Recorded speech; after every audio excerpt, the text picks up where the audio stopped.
Hello friends, আজকে আমি রান্না করছি 5 ধরনের পাতা দিয়ে একটা শাক।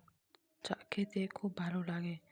তো এখানে আমি নিয়েছি পালং পাতা, মূলা পাতা, গাজর পাতা আর মিষ্টি কুমড়া আর লাউ পাতা। তো পাতাগুলিকে আমি লবণ দিয়ে একটু মেখে রাখবো।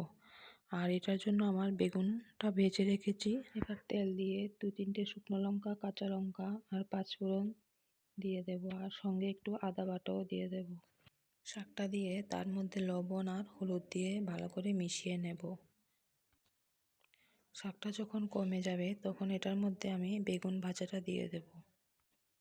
বেগুনটা দিয়ে একটা বড় হাতার সাহায্যে ভালো করে মিশিয়ে নেব। এই শাকটা খেতে আমার খুব ভালো লেগেছে। আপনারাও বাড়িতে অবশ্যই রান্না করবেন। পাঁচমিশালি শাক খেতে কেমন হয়েছে আমাকে জানাবেন। একটা লাইক, কমেন্ট ও শেয়ার করবেন, সাবস্ক্রাইব করবেন। ধন্যবাদ সবাইকে।